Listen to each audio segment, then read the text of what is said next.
sistem persangsian di dalam Islam. Islam adalah din yang sempurna yang mengatur seluruh aspek kehidupan manusia. Termasuk di dalamnya Islam juga mengatur bagaimana sanksi itu ditegakkan ketika terjadi kejahatan di tengah-tengah masyarakat. Sebagaimana kita ketahui bahwa akidah Islam itu memancarkan aturan atau sistem kehidupan yang mengatur seluruh aspek kehidupan manusia. Baik itu aturan atau syariah Islam yang mengatur urusan manusia atau interaksi manusia dengan Al-Khaliq atau dengan Robnya, ataupun aturan yang mengatur interaksi manusia dengan dirinya sendiri, ataupun aturan yang mengatur interaksi manusia dengan sesamanya. Semua interaksi manusia baik dengan Robnya, dengan dirinya sendiri ataupun dengan sesamanya, semua diatur dengan syariah Islam. Inilah kesempurnaan Islam, bahwa Islam mengatur segala aspek kehidupan manusia. Tentu saja dalam praktek pelaksanaan penerapan syariat Islam di tengah-tengah kehidupan, kita akan mendapati ada orang-orang yang melaksanakan ketaatan sebagaimana harapan Islam itu semua masyarakat mentaati aturan sesuai dengan syariat Islam. Namun dalam kondisi tertentu bisa saja secara manusiawi manusia melakukan kekhilafan ataupun melakukan kesalahan sehingga seseorang tadi melanggar apa yang menjadi ketentuan syariat Islam. Nah, di dalam Islam kita juga mengenal apa yang disebut dengan al-jarimah atau kejahatan. Di dalam Islam kejahatan adalah segala sesuatu pelanggaran terhadap syariat Islam, baik itu pelanggaran terhadap pelaksanaan syariat Islam yang mengatur manusia dengan Robnya, yaitu terkait dengan masalah ibadah mahdhah ataupun ibadah ritual ya, atau terkait dengan masalah akidah dan sebagainya, ataupun berkaitan dengan masalah interaksi manusia dengan dirinya sendiri, yaitu terkait dengan masalah akhlak ya, pakaian, makanan dan minuman, juga berkaitan dengan interaksi manusia dengan manusia yang lainnya atau yang sering kemudian disebut dengan muamalah ya. Maka ketika terjadi pelanggaran terhadap syariat-syariat tersebut, maka pelanggar atau orang yang melakukan pelanggaran tersebut maka disebut dia telah melakukan kejahatan atau al-jarimah. Orang yang melakukan ketaatan kepada syariat Islam, maka dia melakukan amal soleh atau melakukan keutamaan dan kemuliaan. Sebaliknya, orang yang melakukan kejahatan, yaitu orang yang melakukan pelanggaran terhadap syariat Islam, maka dia melakukan keburukan atau amal buruk, dan ini yang kemudian sering kita sebut dengan kejahatan.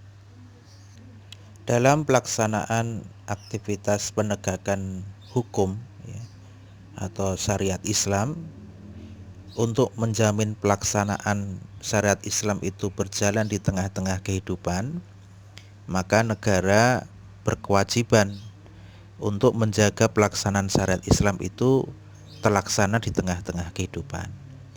Nah, salah satu proses penjagaan syariat Islam itu bisa berjalan di tengah-tengah kehidupan adalah dengan cara memberikan sanksi kepada siapa saja yang melakukan pelanggaran terhadap syariat Islam.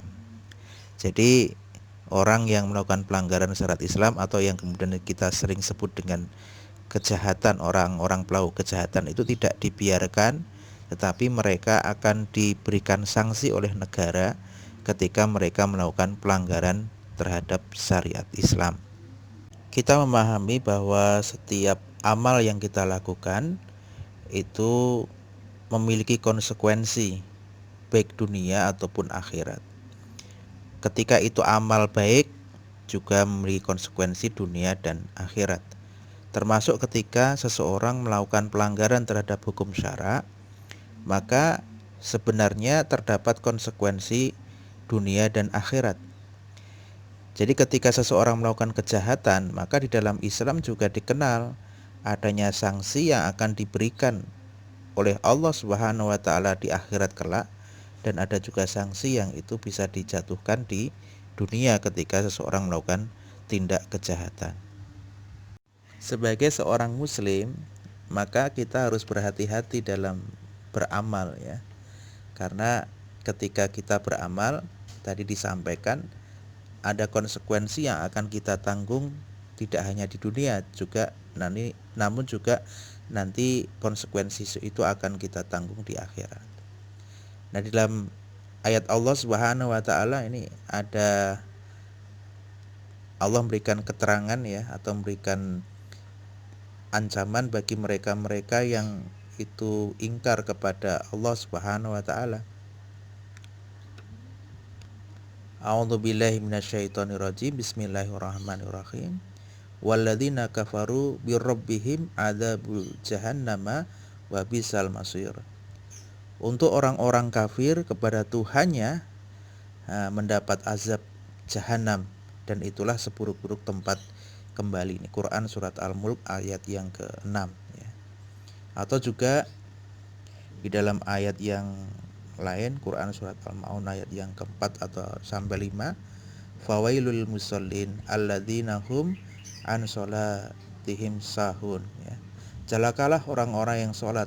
Siapa mereka? Yaitu orang-orang yang lalai dalam sholatnya. Jadi di dalam ayat-ayat tadi disampaikan bahwa amal yang kita lakukan, walaupun itu terkait dengan masalah keyakinan ataupun amal yang itu terkait dengan masalah interaksi kita dengan Rabb kita, maka kalaupun orang lain tidak mengetahui, itu tetap akan mendapatkan balasan di sisi Allah Subhanahu wa taala. Jadi kalau seorang melakukan tindak kejahatan ya, maka tindak kejahatan itu akan mendapatkan sanksi. Kalaupun tidak diketahui oleh manusia di dunia, maka sesungguhnya sanksi itu juga akan tetap Allah berikan ketika kelak di yaumul qiyamah, yaitu ada sanksi di akhirat kelak. Namun demikian, terkait dengan nasib orang-orang tersebut ya, orang-orang yang berbuat kejahatan atau berbuat dosa atau berbuat kesalahan di dunia itu tidak bisa divonis oleh manusia. Semuanya tetap akan dikembalikan kepada ketetapan Allah Subhanahu wa taala. Karena terkait dengan hak berkaitan dengan urusan akhirat, ini hak Allah mutlak ya. Dan Allah Subhanahu wa taala juga memiliki sifat Maha Pengampun atas setiap dosa-dosa yang dilakukan oleh hambanya. Dan tentunya orang yang melakukan perbuatan dosa, melakukan perbuatan kejahatan, melakukan pelanggaran terhadap syariat Allah Subhanahu wa taala, Allah memberikan jalan kepada mereka untuk kembali kepada Allah dan mendapatkan ampunan di sisi Allah Subhanahu wa taala. Sebagaimana apa yang menjadi firman Allah Subhanahu wa taala, innallaha la yaghfiru ayusyrika bihi wa yaghfiru ma duna dzalika liman yasha'u wa may yusyrik billahi faqad iftara itsman 'azima.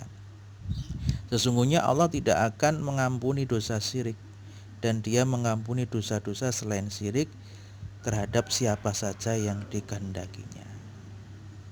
Ini artinya bahwa orang bisa saja melakukan perbuatan dosa ya, asalkan dia tidak melakukan perbuatan dosa syirik, maka sesungguhnya Allah masih berkenan untuk mengampuni orang tersebut selama orang tersebut mau memohon ampunan, bermunajat, memohon bertaubat kepada Allah Subhanahu wa taala. Oleh karena itu, kita tidak boleh kemudian ketika orang melakukan sebuah kejahatan, kita langsung menjadi orang-orang yang vonis, oh kamu ahli neraka dan sebagainya. Tidak boleh. Itu hak mutlak Allah Subhanahu wa taala. Nah, kita doakan mudah-mudahan orang-orang yang melakukan kejahatan itu dia bisa menjadi orang-orang yang bertobat di sisi Allah Subhanahu wa taala, sehingga Allah mengampuninya dan kemudian menjadi orang-orang yang diberikan kebahagiaan di sisi Allah Subhanahu wa taala. Adapun untuk kejahatan-kejahatan yang oleh syariat Islam itu tetapkan mendapatkan sanksi di dunia, maka pelaksanaan ukubat atau sanksi yang dilaksanakan di dunia itu harus dilaksanakan oleh seorang imam atau amirul mukminin atau seorang khalifah atau orang-orang yang ditunjuk oleh khalifah. Tidak diperbolehkan selainnya kemudian melakukan aktivitas pelaksanaan ukubat, karena memang yang memiliki hak sekaligus punya kewajiban melaksanakan itu adalah khalifah ataupun orang yang ditunjuk oleh khalifah. Jadi secara umum kaum muslimin ya, atau secara personal kaum muslimin tidak dibenarkan ya melakukan aktivitas ukubat ya. Umpamanya contoh ketika ada orang yang mencuri, kemudian dia kemudian dihakimi oleh massa, kemudian ada yang menyampaikan potong tangannya, potong tangannya. Nah, itu tidak dibenarkan. Kalaupun memang ada pelaksanaan aktivitas yang demikian, kejahatan yang demikian, maka harus diputuskan dulu dalam pengadilan sehingga jelas betul dia melakukan kejahatan. Baru memang ketika putusan pengadilan itu mengikat, maka dilaksanakan oleh petugas yang memang ditunjuk oleh khalifah untuk melaksanakan apa yang menjadi ketetapan dari hasil keputusan dari sidang atau dari hakim yang menetapkan putusan tersebut.